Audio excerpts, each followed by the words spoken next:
ચરવિત તાંબલનું દાન જેમ શ્રી ગુસાઈજી પ્રભુ ચરણે શ્રીનાથજી બાવા નાગરવેલના પાન ઉપર પીકથી લખી ચંદ્ર સરોવર પર મોકલતા અને પ્રભુ ચરણ તેને ઉગાડીને જે 6 મહિનાનો વિપ્રયોગ કર્યો.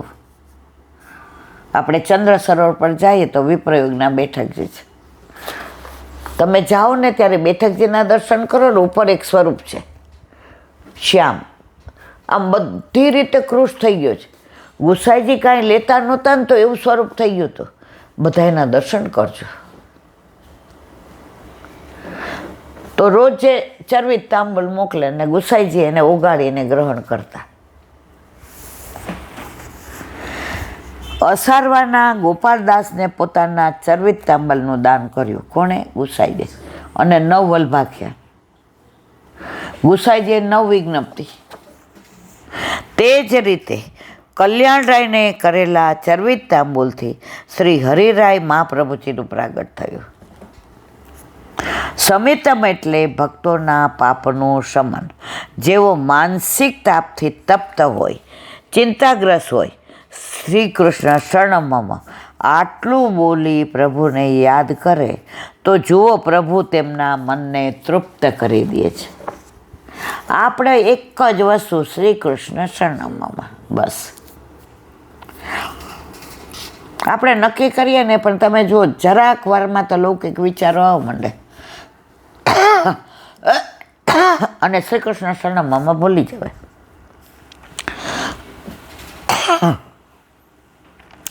એવી અમોઘ શક્તિ આ નામમાં સમન કરવાની. તેથી શ્રી આચાર્ય મહાપ્રભુજી નવરત્ન ગ્રંથમાં ખાતરી આપતા કહે છે કે જેઓએ પ્રભુને આત્મનિવેદન કર્યું છે તેવા ભક્તોએ કંઈ પણ ચિંતા ન કરવી. આપણે એકવાર બ્રહ્મ સંબંધ થઈ ગયો પણ ચિંતા કરવાની જરૂર ન. કરીએ છીએ તો ગાંડા છીએ. આપણે ચિંતા કરવાથી બધું થઈ જવાનું છે. જે ગમે જગત ગુરુ દેવ જગદીશને તે તણો ખરખરો શોક કરવો નહીં. પ્રભુ જે કરશે એ આપણા હિતમાં. પ્રભુમાં સંશય ના કરો. પ્રભુ તે જીવની લૌકિક ગતિ કરતા નથી. સર્વેમાં પ્રભુનો સંબંધ સરખો છે તો ચિંતા શી? કેમ કે તે પણ સમર્પણ દ્વારા થાય છે, અજ્ઞાનથી અથવા જ્ઞાનથી. જેઓએ આત્મનિવેદન કર્યું છે તે કૃષ્ણને પોતાના પ્રાણ સ્વાધીન કર્યા છે, તો તેઓને શેની ચિંતા? કૃષ્ણને કરવું હોય તે કરે, ચિત્ત તો સિદ્ધની ચિંતા કરે.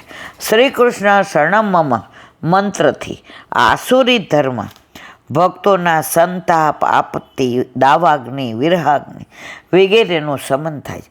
એવા રાધાજીના સ્વામીનું સઘળું મધુર છે તેનું હું સ્મરણ કરું છું.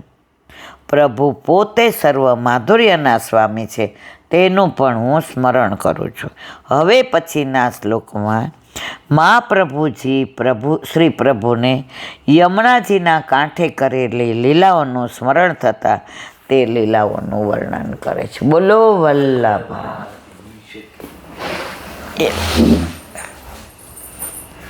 દયારામભાઈના ચંદ્રાવલા.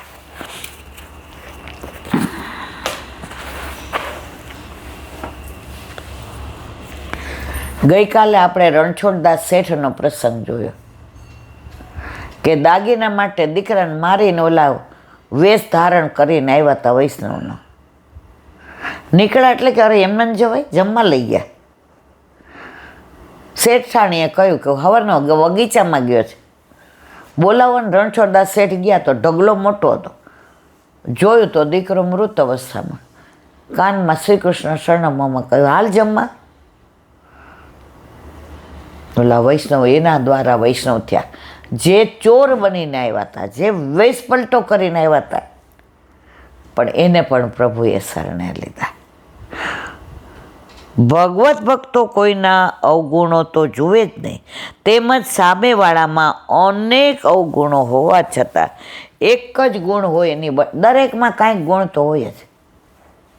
તો અવગુણની અવજ્ઞા કરવી અને ગુણની વાતો કરવી. આપણને બરડિયામાં અનુભવ થયો હતો, કંઈ વાંધો નહીં, આપણને ઉલ્લુ બનાવે અને એ રાજી રહ્યા ને ભલે રહ્યા. હવે શાસ્ત્રાર્થ દર્શાંતો જોઈએ. સમુદ્ર મંથન કર્યું ત્યારે તેમાંથી અનેક વસ્તુ નીકળી, તેમાં ઝેર પણ નીકળ્યું. સાગરને લાંછનરૂપ ઝેર હતું, તે ઝેર લેવા કોઈ તૈયાર ન થયું. ત્યારે શિવજીએ તેને રાખ્યું, ગળા સુધી લઈને અટકાવ્યું, કંઠ નીચે ઉતરવા દીધું નહીં. ત્યારથી ગળું નીલા રંગનું થયું ને નીલકંઠ કહેવાયા. તેથી નીલકંઠ મહાદેવ કહેવાયા. ડોક ઝેર ભર્યું છે તેને ઠંડક આપવા સદાના માટે શિવજી સાપ જ ઠંડો છે તેને ગળે લપેટી રાખે છે. ઓલું ગળું ઝેરથી ને આમ ત્રોસાયમાન છે તો સપેટ ગાય ઓલા સાપને લપેટી રાખે. એ સાપ ઠંડો છે તો એનાથી એમને ઠંડક થાય. આ સમુદ્રનું લાંછન પોતે સ્વીકારી સમુદ્રને લાંછનથી જો આટલું બધું નીકળું, લક્ષ્મીજી નીકળ્યા ને ઐરાવત હાથી ને ચક્રુસવા ઘોડો ને, પણ આ ઝેર તો લાંછન રૂપ હતું ને સમુદ્રને. તો ગુણ જોયા, શિવજીએ ઝેર લઈ લીધું. એ કે જો હવે તને કોઈ લાંછન નથી. શશીચંદ્ર તેને લતાટે રાખ્યો. તે સાગરનો યશ બતાવ્યો કે આ ચંદ્ર સાગરમાંથી ઝેર કંઠે રાખ્યું, કોઈને દેખાય નહીં. અને ચંદ્ર પ્રગટ થયો તો એને માથે રાખ્યો કે આ સમુદ્ર આપ્યો છે મને. સારું ગુણ બધાને દેખાડવાના, કોઈના ખોટા ગુણ હોય ને અવગુણ એ ગળી ખાવાના. સદગુણી શ્રેષ્ઠ પુરુષો, ધર્મને વિશે કાળજીવાળા, મુખથી મીઠા વેણ બોલવાવાળા, સત્ય બોલવું પણ પ્રિય બોલવું. આપણે ક્યાંય ગયા દર્શન ને વાર છે એટલે બધા સત્સંગ કરતા. હવે જગ્યા નથી તો આપણે એમ કહીએ બેન સહેજ ખસાશે તો હું થોડાકમાં બેસી જઈશ. એ આગા ખસો, આટલી બધી જગ્યા લઈને બેઠા છે અહીંયા. જો વસ્તુ એક ને એક છે, પણ ઘણા સ્વભાવ જ વડે જ કાં તોડવાનું પડ્યો એ જાય નહીં. દાન દેવામાં ઉત્સાહી, જમણા હાથે દઈએ તો ડાબાને ખબર ન પડે. અત્યારે તો પેમ્પલેટ છાપવાના ને વોટ્સએપમાં ને મારું નામ મોટું હોવું જોઈએ, ભગવાનનું નામ નાનું હોય ચાલે, મારા પૈસા મોટા ટોપ અક્ષરથી લખાવવા જોઈએ. ઠાકોરજી કે બસ તું તારે ઈ જ કર, નામ એનો નાશ છે. ભાઈબંધો પ્રત્યે નિષ્કપટ ભાવ રાખવાવાળા, સખાઓ, આચાર વિચારથી શુદ્ધ રહેવાવાળા, કેવળ ગુણને જ ગ્રહણ કરવાવાળા. અવગુણ સામેવાળામાં કેટલા મારે હું, એ ગાય છે સરસ, એને રાગ સરસ છે, એ દેવગંધાર બહુ સરસ ગાય છે. આપણે એની પાસે દેવગંધાર શીખવાનું. એ કોકની પંચાયત કરતા હોય ત્યારે ત્યાં નીકળી જવાનું. જ્ઞાનના વિષયો જાણવાવાળા, પુષ્ટિ માર્ગ અગાધ છે. કોઈ એ વાતો કરતા હોય વલ્લભની ને ગ્રંથોની, ત્યાં બેસી જવાનું. પ્રભુનું શરણ સ્વીકારી સેવા કરવાવાળા, જેના ઘરે સેવા બિરાજે એ શરણ. ઓલા બેને કીર્તન ધોળ ગાયું તો મને યાદ નથી. અમને વલ્લભનો શરણો ગમે, અમને વલ્લભ વાલા લાગે, અમને વલ્લભની વાણી જચે, અમને વલ્લભ વાલા લાગે. આપે બ્રહ્મ સંબંધના દાન દીધા, કૃપા કરીને અમને શરણે લીધા. અમારા અવગુણ જોયા ના તમે, અમને વલ્લભનું શરણું. સરસ ગાયું તો મને તો બહુ યાદ નથી, પણ સૌરાષ્ટ્રમાં જે એ લોકો ગાય ને એની લઢણ ને અવાજ પાડીને આવા 8 ગુણો ધરાવવાવાળા તેને શ્રેષ્ઠ પુરુષ કહે છે. બોલો વલ્લભાતી.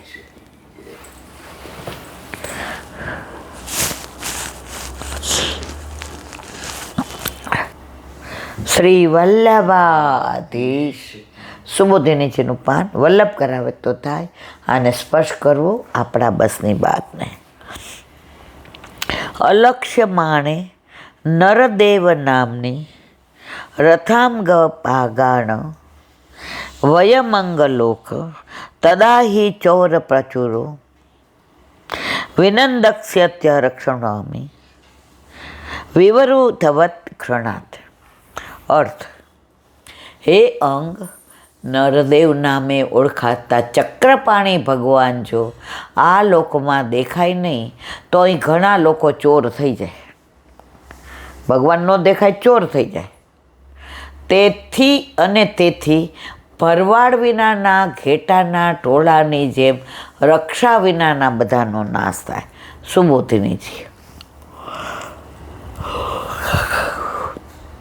અલક્ષ્યમાણમ અપશ્યતિ. ન દેખાય તો રાજા એક દિવસ પણ લોકમાં ન દેખાય તો અરાજકતા ફેલાઈ જાય.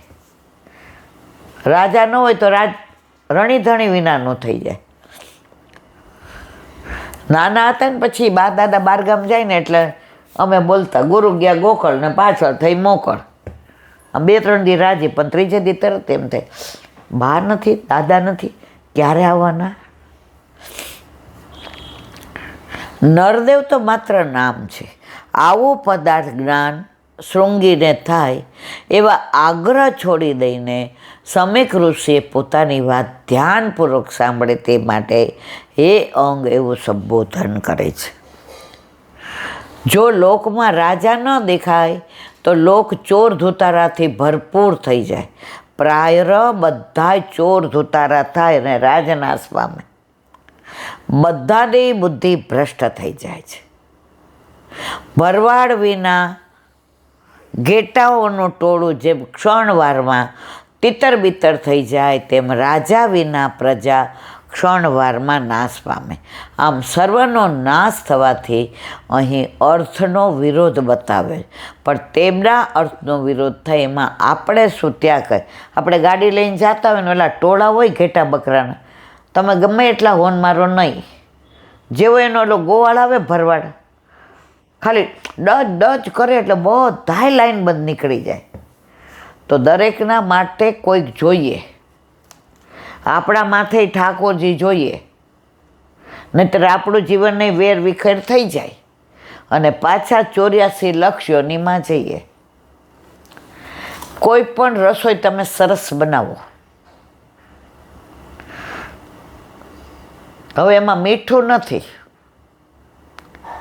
તમે એક કોળિયો ખાઈ શકો, મીઠું દેખાતું નથી, છતાંય મીઠાથી જે સ્વાદ છે. એમ આપણા જીવનમાં પ્રભુ ના હોય ને તો આપણું જીવન મીઠા વિના રસોઈ જેવું છે. પણ અત્યારે તો બધા ઓલા જુદા જુદા કેમિકલ નાખે છે ને, એટલે એમને બધાને મજા આવે છે, એટલે એમને ઠાકોરજી વિના ચાલે છે, પણ આપણને ચાલે નહીં.